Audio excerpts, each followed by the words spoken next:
This is School to You channel. Update for students and teachers. For new videos, please subscribe School to You channel. Like and click on bell icon. अस्सलामुअलैकुम प्यारे बच्चों, school to you में आपका फिर से स्वागत है, इस्तकबाल है और खैर मकदम है। आज हम मज़मून मराठी का ग्रामर का एक भाग शब्दांच्या जाती यानी पार्ट्स ऑफ स्पीच याद करेंगे, जिसको उर्दू में हम हुर्फ़े अज्ज़ा लफ्ज़ों की किस्में कहते हैं। इस वीडियो में मैं सिर्फ ये कोशिश करूँगा कि आपको सिर्फ उसकी तारीफ़ बताऊँ और उनके नाम याद करवाऊँ। ये वीडियो वजाहत के साथ नहीं है, मकसद सिर्फ आपको याद करवाना है और ये कोशिश रहेगी कि उर्दू मीडियम के तलबा मराठी का ये ग्रामर का विभाग, जिनको हम शब्दांच्या जाती बोलते हैं, कैसे याद रखें। और कोशिश ये रहेगी कि तीनों ज़ुबानों में इन शब्दांच्या जाती को आप याद कर लें, ताकि तीनों ज़ुबानों में हम समझ जाए, क्योंकि तमाम ज़ुबानों का ग्रामर एक जैसा होता है। अगर किसी एक ज़ुबान का आपने ग्रामर समझा, गोया सभी ज़ुबान का ग्रामर समझा, सिर्फ लफ्ज़ अलग अलग होते हैं। तो शुरू करते हैं। शब्दांच्या जाती पार्ट्स ऑफ स्पीच, ये कुल 8 लफ्ज़ हैं। इनको हमने 2 हिस्सों में तकसीम किया। पहला हिस्सा विकारी शब्द, जिसमें 4 है। पहला नाम, सर्वनाम, विशेषण, क्रिया। और दूसरा हिस्सा है अविकारी शब्द।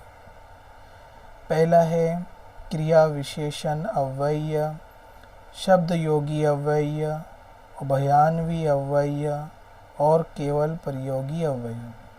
बच्चों, जिस तरह से मैंने आपको पढ़कर बताया, इसी तरह से आप भी याद करेंगे। ग्रामेटिकल मिस्टेक किए बगैर आपको लिखते भी आना चाहिए और सही तलफ़ुज़ के साथ पढ़ते भी आना चाहिए। अब 4 ये लफ्ज़ और 4 ये लफ्ज़, कुल 8 लफ्ज़ हुए, जिनको हम शब्दांच्या जाती बोलते हैं। अब इनको हम याद किस तरह से रखेंगे? याद रखने के लिए हमने एक आसान फार्मूला बनाया है और इंग्लिश में भी हम कैसे इसको आसानी से याद कर सकते हैं, उस पर भी एक नज़र डालेंगे। पहले हम देखेंगे कि मराठी के पार्ट्स ऑफ स्पीच यानी हुर्फ़ अज्ज़ा यानी शब्दांच्या जाती को कैसे याद रख सकते हैं। अब मराठी के जो हुर्फ़ अज्ज़ा है, शब्दांच्या जाती है, उसमें नाम पहला, सर्वनाम, विशेषण, क्रिया, ये पहले 4 हो गए। क्रिया विशेषण अव्यय, शब्द योगी अव्यय,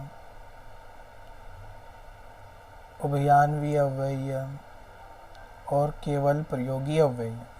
ये 8 लफ्ज़ है। अब इन 8 लफ्ज़ को आप कैसे याद रख सकते हैं? जब भी आपको किसी ने पूछा कि मराठी के पार्ट्स ऑफ स्पीच या शब्दांच्या जाती कौन कौन से हैं, तो आप फटाफट उसको कैसे बोलें, कैसे याद रखें? तो उसको आसान तरीका याद रखने का ये है कि हमने शॉर्ट में 2 लफ्ज़ बनाए हैं, जिसमें पहला नास विक्री है और दूसरा कृष उके हैं। अगरचे आपने जहन में एक जुमला बैठा लिया कि पार्ट्स ऑफ स्पीच मराठी के नास विक्री और कृष उके हैं,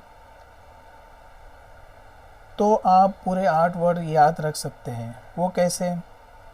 पहला लफ्ज़ है नास विक्री, तो ना से नाम, स से सर्वनाम, वी से विशेषण, क्री से क्रिया।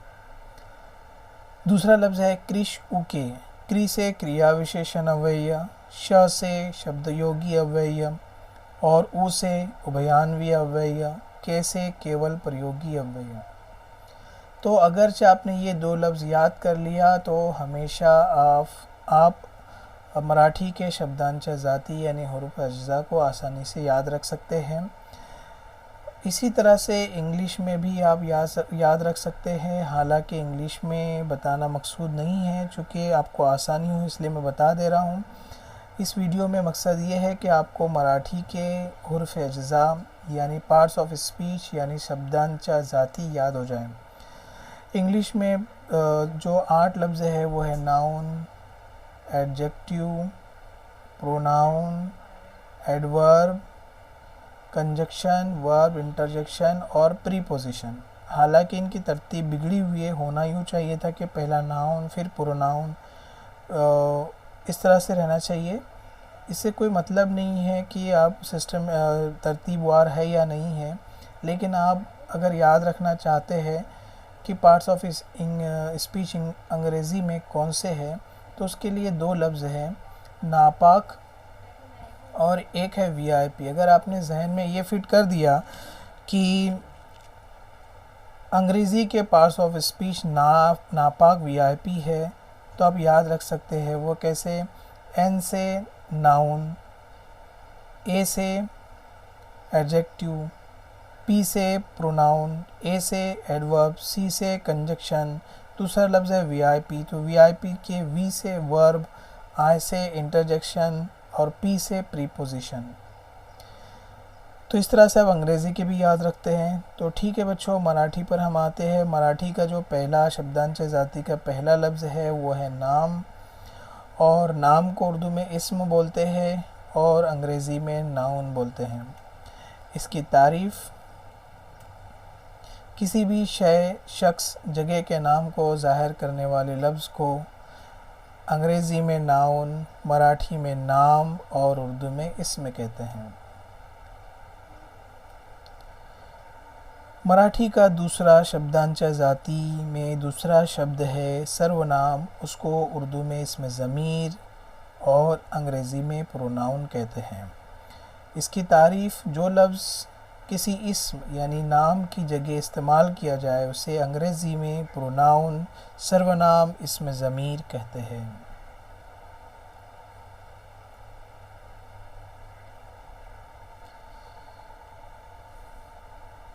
विशेषण: विशेषण को उर्दू में सिफत, अंग्रेज़ी में एडजेक्टिव कहते हैं। इसकी तारीफ़: किसी शख्स, चीज़ की अच्छाई, बुराई या खूबी, खामी को ज़ाहिर करने वाले लफ्ज़ को एडजेक्टिव, विशेषण, सिफत कहते हैं।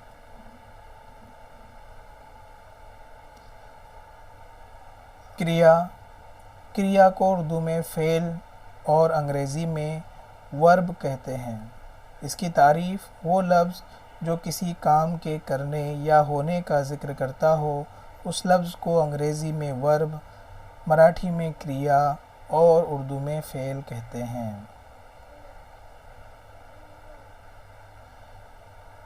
क्रिया विशेषण अव्यय यानी उर्दू में सिला फ़ेल और अंग्रेज़ी में एडवर्ब कहते हैं। तारीफ़: वो लफ्ज़ जो किसी दूसरे एडवर्ब या वर्ब की खूबी बताता हो, उसे एडवर्ब, मराठी में क्रिया विशेषण अव्यय, सिला फ़ेल कहते हैं।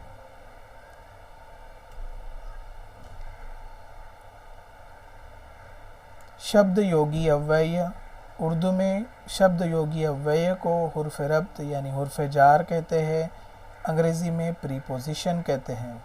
इसकी तारीफ़: वो लफ्ज़ जो किसी इस्म या इस्म ज़मीर के ताल्लुक़ या रब्त को ज़ाहिर करता हो, उस लफ्ज़ को प्रीपोजिशन, अंग्रेज़ी में, मराठी में शब्द योगी और उर्दू में हुर्फ़ रब्त कहते हैं। ये प्रोनाउन या नाउन से पहले इस्तेमाल होता है। उभयान्वी अव्यय यानी हुर्फ़ मुताल्लिक़, कंजक्शन। इसकी तारीफ़: वो लफ्ज़ जो किसी 2 अल्फाज या 2 जुमलों को जोड़ता हो, उसे कंजक्शन, उभयान्वी अव्यय या हुर्फ़ रब्त कहते हैं। केवल प्रयोगी अव्यय उर्दू में हुर्फ़ फ़जाइया और अंग्रेज़ी में इंटरजेक्शन कहते हैं। इसकी तारीफ़: वो लफ्ज़ जो गम, खुशी, अफ़सोस, दुख, एहसासात को ज़ाहिर करता हो, उस लफ्ज़ को इंटरजेक्शन, केवल प्रयोगी अव्यय, हुर्फ़ जार कहते हैं। स्कूल टू यू चैनल को सब्सक्राइब करें। नए वीडियो की नोटिफिकेशन पाने के लिए बेल आइकन पर क्लिक करें। और लाइक करें। Visit for more information.